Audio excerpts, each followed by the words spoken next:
Hello students, welcome to the class. This is my 16th video class on chapter of theory of consumer behavior. In the last previous class we discussed about shifting demand curve. So you know students, shifting demand curve means change in quantity demand is only change in consumer income and price of related or other goods and taste and preferences, not to give to change in its price is known as the shifting demand curve. So shifting demand curve ಅಂತ ಹೇಳಿದ್ರೆ demand curve change ಆಗುತ್ತೆ. ಯಾವುದರಿಂದ change ಆಗುತ್ತೆ?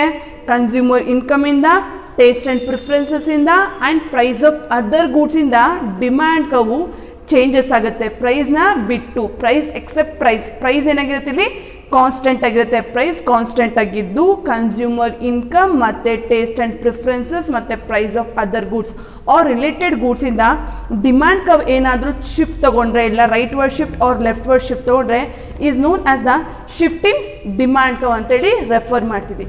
ಅದೇ ಟಾಪಿಕ್ಗೆ related ಆಗಿ ಇವತ್ತು ಕೂಡ ಡಿಸ್ಕಸ್ ಮಾಡ್ತೀವಿ. That is very important topic, that is movement along with the demand curve.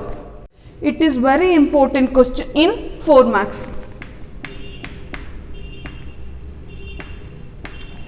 So let me first explain what do you mean by movement along with the demand curve. ಹಾಗಾದ್ರೆ movement along with the demand curve ಅಂದ್ರೆ ಏನಂತ ಹೇಳಿದ್ರೆ, when change in quantity demand of a commodity is only due to change in its price is known as the movement along the demand curve. So movement along the demand curve means when change in quantity demand of a commodity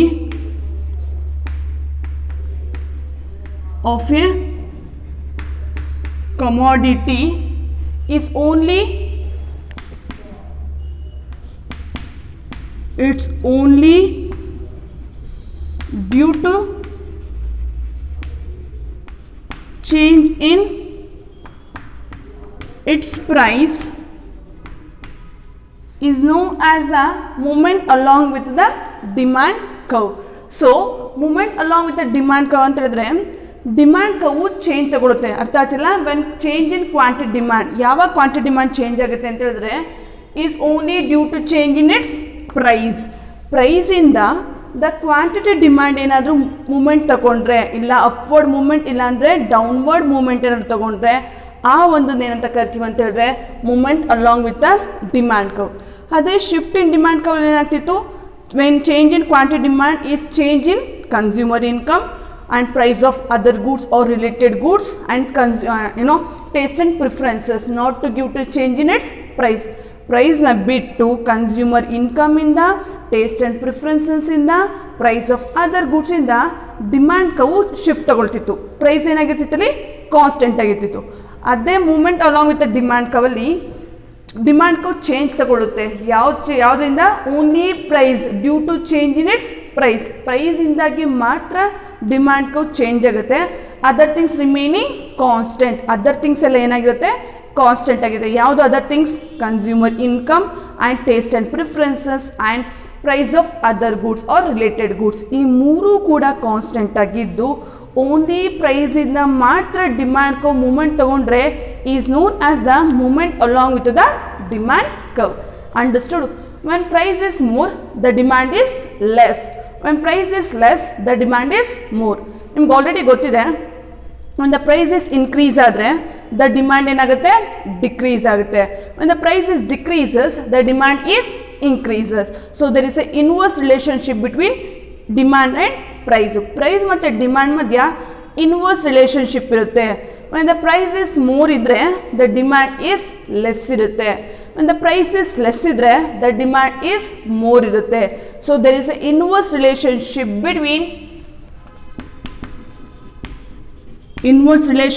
between price and demand. okay, so price ಮತ್ತೆ demand ಮಧ್ಯ inverse relationship ಇರುತ್ತೆ. okay, when the price is more, okay, or when the price is increases the demand is less or decreases. Understood? when the price ಏನಾದರೂ increase ಆದರೆ the demand ಏನಾಗುತ್ತೆ, decrease ಆಗುತ್ತೆ. or when the price is decreases the demand is increases. That's why there is a inverse relationship between price and demand. so price ಮತ್ತೆ demand ಮಧ್ಯ inverse relationship ಇರುತ್ತೆ ಅಂತೇಳಿ ಹೇಳ್ತೀವಿ. So moment demand ಕವಲು ಅಷ್ಟೇ, ಈ ಪ್ರೈಸಿಂದಾಗಿ demand ಕವು increase R decrease ಆಗುತ್ತೆ, moment ತಗೊಳುತ್ತೆ. ಇಲ್ಲ ಅಪ್ವರ್ಡ್ ಮೂಮೆಂಟ್ ತಗೊಳುತ್ತೆ, ಇಲ್ಲ ಡೌನ್ವರ್ಡ್ ಮೂಮೆಂಟ್ ತಗೊಳುತ್ತೆ. ಯಾವುದರಿಂದ? ಓನ್ಲಿ ಪ್ರೈಸಿಂದ ಮಾತ್ರ ಡಿಮ್ಯಾಂಡಲ್ಲಿ ಚೇಂಜಸ್ ನೋಡ್ತೀವಿ. ಯಾವ ಥರ ಚೇಂಜಸ್ ನೋಡ್ತೀವಿ? when the price is increase ಆದರೆ the demand is decreases, when the price is decreases the demand is increases. ಓನ್ಲಿ ಪ್ರೈಸ್ನ ಮಾತ್ರ ಇಲ್ಲಿ ತಗೊಂಡಿದ್ದೀವಿ, ಅದರ್ ಥಿಂಗ್ಸ್ ರಿಮೈನಿಂಗ್ ಕಾನ್ಸ್ಟೆಂಟ್. ಹಾಗಾದರೆ ಅದರ್ ಥಿಂಗ್ಸ್ ಅಂದರೆ ಯಾವುದು? ಆಲ್ರೆಡಿ ಹೇಳ್ದಂಗೆ ಅದರ್ ಥಿಂಗ್ಸ್ ಅಂದರೆ consumer income, taste and preferences and price of related good or other goods. ಇವೆಲ್ಲ ಕಾನ್ಸ್ಟೆಂಟ್ ಆಗಿ ಇಟ್ಕೊಂಡು ಓನ್ಲಿ ಪ್ರೈಸ್ನ ಮಾತ್ರ ಚೇಂಜಸ್ ಆದರೆ ಅದನ್ನು moment along with the demand curve. So shift in demand ಕವಲ್ಲಿ ಪ್ರೈಸ್ ಕಾನ್ಸ್ಟೆಂಟ್ ಆಗಿದ್ದು consumer income and taste and preferences and price of other good are related ಗುಡಲ್ಲಿ ಚೇಂಜಸ್ ನೋಡ್ತೀವಿ. ಅದೇ ಮೂವ್ಮೆಂಟ್ ಅಲಾಂಗ್ ವಿತ್ ಡಿಮ್ಯಾಂಡ್ ಕವಲಿ consumer income, taste and preferences and price of other good are related good, ಈ ಮೂರೂ constant ಇಟ್ಕೊಂಡು only ಪ್ರೈಸ್ನ ಮಾತ್ರ ಇಲ್ಲಿ ಕನ್ಸಿಡರ್ ಮಾಡ್ತೀವಿ. Understood? Okay. Movement along with the demand cow can be explain with the help of the diagram. In the diagram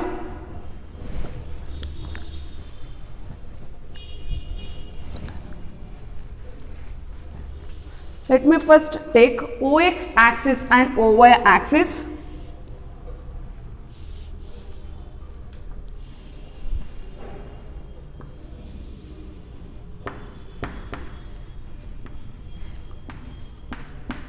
In the OX axis represent quantity demand,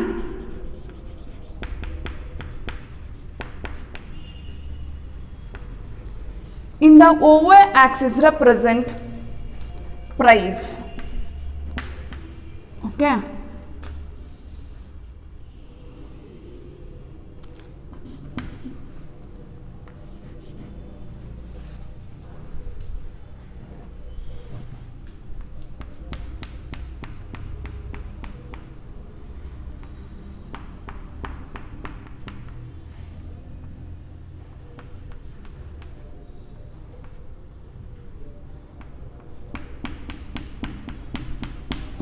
so diagram ಕರೆಕ್ಟಾಗಿ ನೋಡ್ಕೋಬೇಕು, difference ಎಲ್ಲ ಹೆಂಗೆ ಬರುತ್ತೆ ಅಂಥೇಳಿ. It is P, it is P1, it is P2, it is Q1, it is Q2. Okay. Now take the draw the demand curve.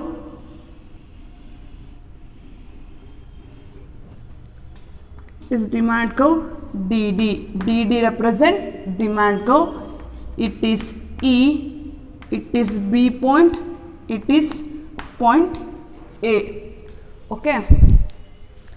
Now in the diagram, OX axis represent quantity demand, in the OY axis represent price. P represent original price, Q represent original quantity. Okay. So OP represent original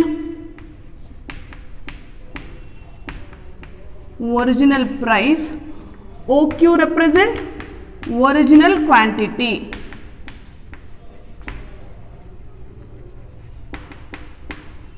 Okay. So in the diagram alli O axis ಏನು represent ಮಾಡ್ತೀವಿ, quantity demand ನ represent ಮಾಡ್ತೀವಿ. O axis ಅಲ್ಲಿ ಏನು represent ಮಾಡ್ತೀವಿ, price ನ represent ಮಾಡ್ತೀವಿ. In the diagram ಅಲ್ಲಿ OP ಅನ್ನೋದು original price ಆಗಿದೆ, OQ ಅನ್ನೋದು original quantity ಆಗಿದೆ. DD represent demand curve. DD represent demand curve ನ represent ಮಾಡುತ್ತೆ. Okay. Now when the price is decreased from P to P2. Okay. Price decrease ಆಗಿದೆ, P ಇಂದ P2 ಗೆ decrease ಆಗಿದೆ. Price decrease ಆದಾಗ demand ಏನಾಗಬೇಕು, already ನಾವು ಹೇಳಿದ್ವಿ ಸ್ಟಾರ್ಟಿಂಗಲ್ಲಿ, when the price is decreases the demand is increases ಅಲ್ವಾ. So when the price is decreased from P to P2 the quantity demand is increased from Q to Q2. ಅರ್ಥ ಆಗ್ತಿದೆಯಲ್ಲ. Price ಏನಾದರೂ P ಇಂದ P2 ಗೆ decrease ಆದರೆ the quantity demand Q ಇಂದ Q2ಗೆ increase ಆಗುತ್ತೆ. ಥಿಯರಿಲೂ ಅದೇ ಹೇಳ್ತೀವಿ ನಾವು. when the price is decreases the quantity demand is increases, the price is increases the quantity demand is decreases ಅಂತ ಹೇಳ್ತೀವಿ. ಲಾ ಆಫ್ ಡಿಮಾಂಡ್ ಅದೆಲ್ಲ ಸ್ಟೇಟ್ ಮಾಡೋದು ಸೇಮ್ ಲಾಜಿಕಲಿ ಪ್ರೈಸ್ ಡಿಕ್ರೀಸ್ ಆದ ತಕ್ಷಣ ದ ಕ್ವಾಂಟಿಟಿ ಡಿಮಾಂಡ್ ಏನಾಗುತ್ತೆ ಇನ್ಕ್ರೀಸ್ ಆಗುತ್ತೆ. ಆಗ demand cow ಇಲ್ಲಿದ್ದಂಥ demand ಕವು ನೋಡಿ ಈ ಪಾಯಿಂಟಿಂದ ಈ ಪಾಯಿಂಟ್ಗೆ ಏನಾಗುತ್ತೆ ಡೌನ್ವರ್ಡ್ ಆಗುತ್ತೆ, ಎಕ್ಸ್ಪ್ಯಾನ್ಷನ್ ಆಗುತ್ತೆ. ಅರ್ಥ ಆಗ್ತಿದೆಯಲ್ಲ? ಡಿಮಾಂಡ್ ಕವ್ ಏನಾಗುತ್ತೆ ಜಾಸ್ತಿ ಆಗುತ್ತೆ. ಹೌದಲ್ಲ? ಇಲ್ಲಿಂದ ನೋಡಿ ಇಲ್ಲಿಂದ ಇಲ್ಲಿಗೆ ಜಾಸ್ತಿ ಆಗಿದೆ. ಈಗ ಡಿಮಾಂಡ್ ಕವ್ ಕೂಡ ಡೌನ್ವರ್ಡ್ ಆಗಿ ಎಕ್ಸ್ಪ್ಯಾನ್ಷನ್ ಆಗುತ್ತೆ. This point is known as the expansion demand. So point A is known as the expansion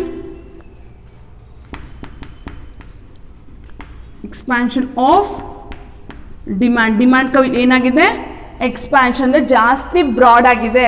ನೋಡಿ ಈ ಪಾಯಿಂಟಿಂದ ಈ ಪಾಯಿಂಟ್ಗೆ ದೊಡ್ಡದಾಗಿದೆ. ಇಲ್ಲಿ ಕ್ವಾಂಟಿಟಿ ಡಿಮಾಂಡ್ ಏನಾಗಿದೆ ಇನ್ಕ್ರೀಸ್ ಆಗಿದೆ. ಇಲ್ಲಿಗಿಂತ ಇಷ್ಟುಗಿಂತ ಏನಾಗಿದೆ ಜಾಸ್ತಿ ಆಗಿದೆ. ಡಿಮಾಂಡ್ ಕವ್ ಇಲ್ಲಿದ್ದಂಥ ಡಿಮಾಂಡ್ ಕೋ ಇಷ್ಟಿದ್ದಂಥ ಡಿಮಾಂಡ್ ಕೋ ಇವಾಗ ಡೌನ್ವರ್ಡ್ ಸ್ಲೋಪಿಂಗ್ ಆಗಿ ಎಕ್ಸ್ಪ್ಯಾನ್ಷನ್ ಆಗಿದೆ, ಮುಂದೆ ಹೋಗಿದೆ. ಇದನ್ನೇನಂತ ಕರಿತೀವಿ ಎಕ್ಸ್ಪ್ಯಾನ್ಷನ್ ಆಫ್ ಡಿಮಾಂಡ್ ಅಂತ ಹೇಳ್ತೀವಿ. Understood? So when the price is decrease ಆದರೆ ಪಿ ಇಂದ P2ಗೆ ಡಿಕ್ರೀಸ್ ಆದರೆ ದ ಕ್ವಾಂಟಿಟಿ ಡಿಮಾಂಡ್ ಏನಾಗುತ್ತೆ ಇನ್ಕ್ರೀಸ್ ಆಗುತ್ತೆ. OQ ಇಂದ Q2ಗೆ ಇನ್ಕ್ರೀಸ್ ಆಗುತ್ತೆ. ಆಗ ಡಿಮಾಂಡ್ ಏನಾಗುತ್ತೆ ಜಾಸ್ತಿ ಆಗುತ್ತೆ. ಆಗ ಡಿಮಾಂಡ್ಗೂ ಈ ಪಾಯಿಂಟಲ್ಲಿ ಇದ್ದಂಥ ಡಿಮಾಂಡ್ಗೂ ಈ ಒರಿಜಿನಲ್ ಪ್ರೈಸಿಂದ ಒರಿಜಿನಲ್ ಕ್ವಾಂಟಿಟಿ ಪಾಯಿಂಟಲ್ಲಿ ಇದ್ದಂಥ ಡಿಮಾಂಡ್ಗೂ ಏನಾಗುತ್ತೆ ಅಂತ ಹೇಳಿದ್ರೆ ಡೌನ್ವರ್ಡ್ ಸ್ಲೋಪಿಂಗ್ ಆಗಿ ಎಕ್ಸ್ಪ್ಯಾನ್ಷನ್ ತಗೊಳುತ್ತೆ ಡಿಮಾಂಡ್ ಕೋ. This point is known as the expansion of demand. Understood? Okay. Now when the price is increased from P to P1, okay, ಇವಾಗ ಪ್ರೈಸ್ ಇನ್ಕ್ರೀಸ್ ಆಗುತ್ತೆ. P ಇಂದ P1ಗೆ ಇನ್ಕ್ರೀಸ್ ಆಗುತ್ತೆ. ಆಗ ಕ್ವಾಂಟಿಟಿ ಡಿಮಾಂಡ್ ಏನಾಗಿದೆ ಡಿಕ್ರೀಸ್ ಆಗಿದೆ. when the price is increases the quantity demand will be decreases. Law of demand ಅಲ್ಲೂ ಅದೇ ಸ್ಟೇಟ್ ಮಾಡ್ತೀವಿ. when the price is the quantity demand ಏನಾದರೂ ಡಿಕ್ರೀಸ್ ಆಗಿದೆ ಅಂತ ಹೇಳಿದ್ರೆ ಅದು ಪ್ರೈಸು ಇನ್ಕ್ರೀಸ್ ಆದಾಗ. ಅದೇ ಪ್ರೈಸ್ ಏನಾದರೂ ಡಿಕ್ರೀಸ್ ಆದರೆ the quantity demand will B increases. So that is why same theory ಹೇಳ್ದಂಗೆ ಡಯಾಗ್ರಾಮಲ್ಲೂ ಕೂಡ when the price is increased from P2 to P1 the quantity demand will be decreased from Q2 Q1ಗೆ decrease ಆಗುತ್ತೆ. ಆಗ ಇಲ್ಲಿದ್ದಂಥ demand ಏನಾಗುತ್ತೆ contraction ತಗೊಳುತ್ತೆ. ಎಲ್ಲಿಗೆ ಅಪ್ವರ್ಡ್ಗೆ ಹಿಂದೆಗೆ ಹೋಗುತ್ತೆ. Demand ಏನಾಗುತ್ತೆ ಡಿಕ್ರೀಸ್ ಆಗಿದೆ. ನೋಡಿ Q ಇಂದ Q1ಗೆ ಕಡಿಮೆ ಆಯಿತು. ಯಾವುದರಿಂದ ಪ್ರೈಸ್ ಇನ್ಕ್ರೀಸ್ ಆದ್ರಿಂದ ಆವಾಗ ಈ ಪಾಯಿಂಟಿಂದ ಏನಾಗುತ್ತೆ ಡಿಮಾಂಡ್ಗೂ ಅಪ್ವರ್ಡ್ ಅಂದರೆ ಕಾಂಟ್ರಾಕ್ಷನ್ ಆಫ್ ಡಿಮಾಂಡ್ ಅಂತ ಹೇಳ್ತೀವಿ.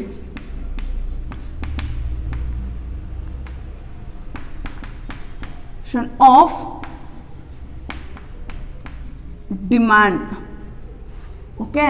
ಸೊ ಇಲ್ಲಿ ನೋಡಿ ಪಾಯಿಂಟ್ ಈ ಪ್ರೈಸ್ ಏನಾದರೂ ಇನ್ಕ್ರೀಸ್ ಆದ ತಕ್ಷಣ ಪಿ ಇಂದ P1ಗೆ ಇನ್ಕ್ರೀಸ್ ಆದ ತಕ್ಷಣ ದ ಕ್ವಾಂಟಿಟಿ ಡಿಮಾಂಡು ಕ್ಯೂ ಇಂದ Q1ಗೆ ಡಿಕ್ರೀಸ್ ಆಗಿಬಿಡುತ್ತೆ. ಆವಾಗ ಡಿಮಾಂಡ್ ಕವ್ ಏನಾಗುತ್ತೆ ಅಪ್ವರ್ಡ್ ಮೂವ್ಮೆಂಟ್ ತಗೊಳುತ್ತೆ, ಕಾಂಟ್ರಾಕ್ಷನ್ ಆಗುತ್ತೆ ಅಂತ ಹೇಳಿದ್ರೆ ಚಿಕ್ಕದಾಗ್ಬಿಡುತ್ತೆ.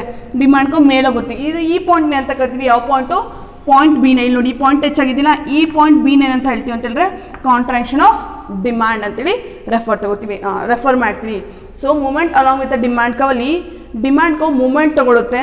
ಯಾವಾಗ ಅಂತ ಹೇಳಿದ್ರೆ ಒಂದು ಪ್ರೈಸ್ ಡಿಕ್ರೀಸ್ ಆದಾಗ, ಅನದರ್ ಒನ್ ಯಾವಾಗ ಅಂತ ಹೇಳಿದ್ರೆ ಪ್ರೈಸ್ ಇನ್ಕ್ರೀಸ್ ಆದಾಗ. ಸೊ ಎರಡು ಮೂಮೆಂಟಲ್ಲಿ ಮಾತ್ರ ಡಿಮಾಂಡ್ ಕವು ಏನಾಗುತ್ತೆ ಮೂಮೆಂಟ್ ತಗೊಳುತ್ತೆ. ಈ ಒಂದು movement along with the demand ಕವಲ್ಲಿ ಓನ್ಲಿ ಪ್ರೈಸ್ನ ಮಾತ್ರ ಕಾನ್ಸಂಟ್ರೇಷನ್ ಮಾಡಿ ಅದರ್ ಡಿಟರ್ಮಿನೆಂಟ್ಸ್ ಏನಾಗಿದೆ ಕಾನ್ಸ್ಟೆಂಟ್ ಆಗಿ ಇಟ್ಕೊಂಡಿದ್ವಿ. ಸೊ ಮೂಮೆಂಟ್ ಯಾವಾಗ ತಗೊಳುತ್ತೆ ಡಿಮಾಂಡ್ ಕವ್ ಅಂತ ಹೇಳಿದ್ರೆ 2 ಪಾಯಿಂಟ್ಸಲ್ಲಿ ತಗೊಳುತ್ತೆ. ಯಾವಾಗ ಒಂದು ಪ್ರೈಸ್ ಇಸ್ ಇನ್ಕ್ರೀಸಸ್, ಇನ್ನು another one is price is decreases.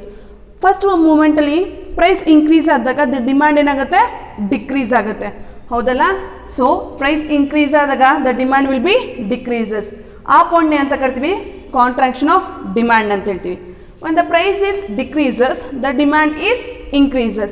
that point is known as the expansion of demand. ಅರ್ಥ ಆಗಿದೆಲ್ಲ? ಕ್ಲಿಯರ್? ಸೊ ಮೂಮೆಂಟ್ ಅನ್ನೋದು ಡಿಮಾಂಡ್ ಮೂಮೆಂಟ್ ತಗೊಳ್ಳೋದು ಓನ್ಲಿ 2 ರೀಸನ್ಸ್ ಇಂದ ಮಾತ್ರ. ಒಂದು ಪ್ರೈಸ್ ಇನ್ಕ್ರೀಸ್ ಆದಾಗ, ಅನದರನ್ನು ಪ್ರೈಸ್ ಡಿಕ್ರೀಸ್ ಆದಾಗ ಮಾತ್ರ ಮೂಮೆಂಟ್ ತಗೊಳುತ್ತೆ. ಆ ಎರಡು ಮೂಮೆಂಟ್ ಅಂತ ಕರಿತೀವಿ. ಒಂದು ಎಕ್ಸ್ಪಾನ್ಷನ್ ಆಫ್ ಡಿಮಾಂಡ್, ಇನ್ನೊಂದು ಕಾಂಟ್ರಾಕ್ಷನ್ ಆಫ್ ಡಿಮಾಂಡ್ ಅಂತೇಳಿ ರೆಫರ್ ಮಾಡ್ತೀವಿ. ಇದನ್ನೇ movement along with the demand curve ಅಂತೇಳಿ ರೆಫರ್ ಮಾಡ್ತೀವಿ. ಸೊ ಇನ್ ದ ಡಯಾಗ್ರಾಮಲ್ಲಿ OX ಆಕ್ಸಿಸಲ್ಲಿ ಕ್ವಾಂಟಿಟಿ ಡಿಮಾಂಡ್ನ ರೆಫರ್ ಮಾಡ್ತೀವಿ. ಇನ್ ದ OY ಆಕ್ಸಿಸ್ನಲ್ಲಿ ಪ್ರೈಸ್ನ ರೆಪ್ರೆಸೆಂಟ್ ಮಾಡ್ತೀವಿ. P represent original price, Q represent original quantity, DT represent demand curve, In case, for example, when the price is decreased from P2 to P2, the quantity demand is increased from Q2 Q2. Okay, ಆವಾಗ demand curve downward sloping ಆಗಿ expansion ತಗೊಳ್ತದೆ, ದೊಡ್ಡದಾಗುತ್ತೆ demand curve. That point is known as the expansion of demand ಅಂತ ಹೇಳ್ತೀವಿ. Expansion of demand ಅಂತ ಹೇಳಿದ್ರೆ when the price is decreases, the quantity of demand is increases. The demand curve move the downward sloping curve ಆಗುತ್ತೆ. ಆ ಕರ್ವ್ನ ಅಂತ ಕರಿತೀವಿ ಅಂತ ಹೇಳಿದ್ರೆ ಎಕ್ಸ್ಪಾನ್ಷನ್ ಆಫ್ ಡಿಮ್ಯಾಂಡ್ ಅಂತ ಹೇಳ್ತೀವಿ.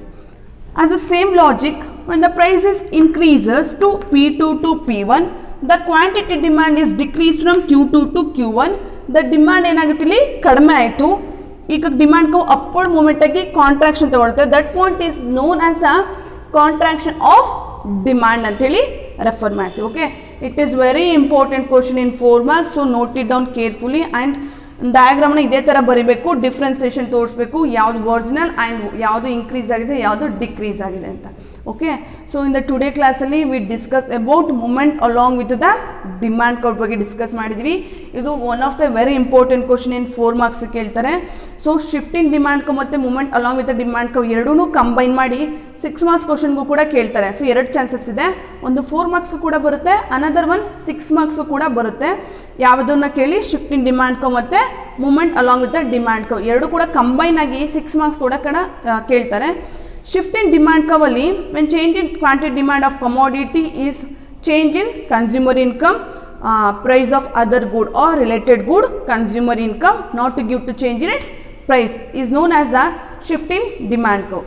Shifting demand curve ಅಲ್ಲಿ ಡಿಮ್ಯಾಂಡ್ ಕರ್ವ್ ಚೇಂಜ್ ತಗೊಳುತ್ತೆ, ಅಂದರೆ ಶಿಫ್ಟ್ ತಗೊಳುತ್ತೆ.